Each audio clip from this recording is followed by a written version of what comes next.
नमस्कार दोस्तों, स्वागत है आप सभी का हमारे यूट्यूब चैनल में। दोस्तों आज की वीडियो में हम लोग बात करेंगे डीएलएड के कुछ ऐसे इंपॉर्टेंट टॉपिक्स जो आपके फाइनल एग्जाम में हमेशा पूछे जाते हैं। चाहे आपका एग्जाम किसी भी ईयर का हो, अगर आप फाइनल एग्जाम में बैठने जा रहे हैं तो आपके लिए टॉपिक एक कवर करना बहुत ही इंपॉर्टेंट हो जाता है, खासतौर से फाइनल एग्जाम के लिए। आपको हमेशा से इससे एक या दो क्वेश्चन दिखाई देंगे। तो चलिए देखते हैं कौन से टॉपिक हैं। टॉपिक देखने से पहले हम बात करेंगे डीएलएड नोट्स के बारे में। अगर आप डीएलएड नोट्स लेना चाहते हैं तो किस प्रकार से हमसे नोट्स ले सकते हो। प्रिंटेड हिंदी मीडियम के नोट्स ले सकते हैं। अपना नेम, एड्रेस, कॉलेज नेम और सेशन लिख के आप 8877323503 में सेंड कर दीजिए। उसके बाद आपको आगे का प्रोसेस बता दिया जाएगा। आप बेहतरीन नोट ले सकते हैं आपकी तैयारी कंप्लीट कराने के लिए। तो चलिए देखते हैं, पहले टॉपिक के बारे में हम लोग जान लेते हैं। टॉपिक है, सबसे पहला टॉपिक है आपका शिक्षा। शिक्षा एक ऐसा टॉपिक है जो आपके डीएलएड के लिए बहुत ही महत्वपूर्ण है। शिक्षा से ही हम लोग पूरे मिलता जुलता काम करते हैं। सब चलिए देख लेते हैं। शिक्षा शिक्षा जीवन पर्यंत चलने वाली सतत प्रक्रिया है। मनुष्य शैशवावस्था से वृद्धावस्था तक कुछ ना कुछ सीखते रहता है। शिक्षा जीवन सापेक्ष है। प्रत्येक युग के विचारकों एवं शिक्षा शास्त्रियों ने अपने युग की आवश्यकताओं को ध्यान में रखकर शिक्षा की परिभाषा दी है। प्राचीन भारत में शिक्षा को आत्मज्ञान और आत्म प्रकाशन का साधन माना जाता था। प्राचीन चीन में शिक्षा द्वारा व्यक्ति को सामाजिक व्यवस्था का आदर करने का प्रशिक्षण दिया जाता था। प्राचीन यूनान में व्यक्ति को राजनीतिक, मानसिक, नैतिक और सौंदर्य ज्ञान के लिए शिक्षा दी जाती थी। प्राचीन रोम में शिक्षा व्यक्ति को जीवन के व्यावहारिक कार्यों के लिए तैयार करती थी। आज भी साम्यवादी देशों में शिक्षा का जो उद्देश्य है वह अमेरिका, ब्रिटेन आदि पूंजीवादी देशों में नहीं है। इसीलिए शिक्षा का कोई निश्चित अर्थ या तात्पर्य निर्धारित नहीं होता है या किया जा सकता है। संस्कृत भाषा में शिक्षा शिक्ष धातु से उत्पन्न मानी जाती है। आपको ये पॉइंट इंपॉर्टेंट याद रखना है कि संस्कृत भाषा में शिक्षा शिक्ष धातु से उत्पन्न मानी जाती है। देखिए, हम आपको जितना भी पढ़ाएंगे, जितना भी लंबा आंसर रहेगा, उसमें से आपको सभी याद नहीं रखना है या फिर सभी पॉइंट को नोट नहीं करना है। लेकिन कुछ ऐसे पॉइंट हैं जो आपके आंसर को एक वजनदार बनाते हैं। जैसे ये पॉइंट हुआ कि संस्कृत भाषा में शिक्षा शिक्ष धातु से ली गई मानी जाती है। वैदिक साहित्य के शिक्ष धातु का अर्थ देना होता है। मैंने मेन पॉइंट को येलो में हाईलाइट करके रखा है, आप उसको थोड़ा ध्यान दीजिएगा। उस समय शिक्षा शब्द से उस प्रक्रिया का बोध होता था जिसके द्वारा समाज के बड़े या गुरु अपने शिष्य को ज्ञान देते थे।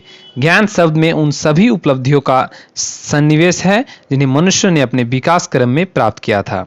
यह चलिए आगे देखते हैं कि शिक्षा शब्द का पर्यायवाची अंग्रेजी शब्द एजुकेशन है, जिसकी उत्पत्ति लैटिन के 3 शब्दों से बताई गई है। ये आपका इंपॉर्टेंट है, इस पॉइंट को आपको नोट डाउन करना है।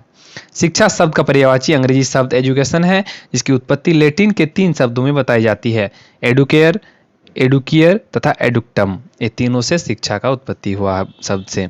एडुकेयर से पालन पोषण, एडुकियर से प्रेरणा तथा एडुकेटम से शिक्षण अथवा प्रशिक्षण का भाव निकलता है। दोस्तों आपका ये आंसर तो आपको 5 से 6 पेज में लिखना है, लेकिन उसमें से जो मेन पॉइंट है, इंपॉर्टेंट पॉइंट है, आपको उसको नोट डाउन करते रहना है। जैसे कि इसमें आपको इस पॉइंट को लिख लेना है। और उनमें से जैसे 2 चीज़ स्क्रीनशॉट आपको लेना है। जैसे कि कोई अगर साइंटिस्ट या कुछ साइकोलॉजिस्ट या फिर कुछ जो वैज्ञानिक जो है, जो जिन्होंने कही है, कुछ थॉट दिए हैं, जैसे गॉस ने कहा है, शिक्षा बच्चों के प्राकृतिक विकास में रूपांतर की क्रिया है। इसको आपको इंपॉर्टेंट में नोट डाउन करना है एकदम। शिक्षा बच्चों के प्राकृतिक विकास में रूपांतर की क्रिया है। दूसरा है, रविंद्र ठाकुर जी ने क्या कहा है, उच्चतम शिक्षा वह शिक्षा है जो हमें केवल सूचना ही नहीं देती वरना हमारे जीवन के समस्त पहलुओं को सम अथवा सुडौल बनाती है। शिक्षा विभाग से व्यापक है क्योंकि वह जीवन की तैयारी है तथा जीवन पर्यंत चलने वाली एक प्रक्रिया है। उसके बाद शिक्षा का 2 भागों में बांटा गया, 2 क्षेत्रों में बांटा गया है। शिक्षा का संकुचित अर्थ में तथा शिक्षा का व्यापक अर्थ में। तो आप शिक्षा का संकुचित अर्थ देख सकते हैं, जैसे कि इसमें आपको नोट डाउन कर लेना कि शिक्षा का 2 अर्थ, उसको बना के लिख सकते हैं। शिक्षा का संकुचित अर्थ और दूसरा है शिक्षा का व्यापक अर्थ।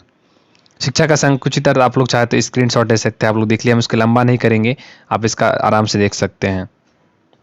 अब शिक्षा का व्यापक अर्थ इसमें भी है, इसमें भी आप इसको देख लीजिएगा।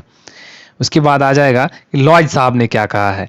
विस्तृत अर्थों में यह कहा जा सकता है कि मानव सही प्रकार के अनुभव से कुछ सीख जाता है। जैसे देखे रविंद्रनाथ ठाकुर ने, गौस महोदय ने दिखे और लॉज महोदय ने क्या कहा है इसका हम लोगों ने देखा। धीरे धीरे मैं ऊपर क्वेश्चन को स्क्रॉल करते जा रहा हूँ। आप लोग अगर चाहे तो इसको स्क्रीनशॉट लेके या फिर मेन पॉइंट को आप लोग नोट डाउन कर सकते हैं। हाँ, मेन अब बात होता है शिक्षा की परिभाषाएं। शिक्षा के कुछ इंपॉर्टेंट परिभाषाएं हैं जिसको आपको क्वेश्चन में आंसर में आपको मैनेज करना ही है, मेंशन करना ही है। शिक्षा वह विद्या है जिसका परिणाम मुक्ति है। किसने कहा? उपनिषद में लिखा है। शिक्षा मानव में प्राप्त आध्यात्मिक गुणों को पूर्णता की ओर ले जाने वाली एक महान विभूति है। कौन कहते हैं? विवेकानंद साहब कहते हैं। विवेकानंद साहब कहते हैं। तो चलिए आगे देखते हैं हम लोग। महात्मा गांधी जी क्या कहते हैं, इसको भी आप लोग जानना है। शिक्षा से मेरा तात्पर्य यह है कि बालक और मानव में पूर्ण रूप से शारीरिक, बौद्धिक तथा आध्यात्मिक बल की सर्वांगीण उन्नति है। महात्मा गांधी साहब कहते हैं। रूसो क्या कहते हैं? स्वस्थ शरीर में स्वस्थ आत्मा का विकास करना ही शिक्षा का मुख्य ध्येय है। अरस्तु, जीवन ही शिक्षा है। रूसो कहते हैं। उस स्वस्थ शरीर में वो अरस्तु कहते हैं, ये रूसो कहते हैं कि जीवन ही शिक्षा है। पेस्टालोजी साहब कहते हैं कि मनुष्य शिक्षा मनुष्य की आंतरिक शक्ति को वाज्य बनाती है। पेस्टालोजी साहब कहते हैं तो शिक्षा एक ऐसी प्रक्रिया है जो बालक की आंतरिक शक्ति को वाज्य बनाती है। कौन कहते हैं? फ्रोवेल साहब कहते हैं। दोस्तों मैंने जो आप लोग को ये क्वेश्चन बताया, आप लोग फिर इसको दोबारा देख लीजिएगा रुक रुक के। तो इसमें से बहुत सारे क्वेश्चन बनते हैं। चलिए क्वेश्चन देख लेते हैं। इसमें से क्वेश्चन बनते हैं जैसे कि शिक्षा शब्द से आप क्या समझते हैं, इसका अर्थ तथा क्षेत्र एवं 5 परिभाषाएं बताइए। ये क्वेश्चन बनते हैं। उसके बाद शिक्षा मनोविज्ञान से आप क्या समझते हैं, स्पष्ट करें। शिक्षा मनोविज्ञान क्या है, शिक्षा का मनोविज्ञान से क्या संबंध है, प्रकाश डालें। चाहे क्वेश्चन जो भी हो, क्वेश्चन चाहे जो भी हो, अगर शिक्षा से रिलेटेड क्वेश्चन आपके पेपर में आए तो आपको इसका आंसर सेम लिखना है। और मैंने जो आंसर बताया, फिर आपके पास भी अगर कोई आंसर हो, अगर आप नोट लिए तो उसमें भी आपको आंसर मिल जाएगा।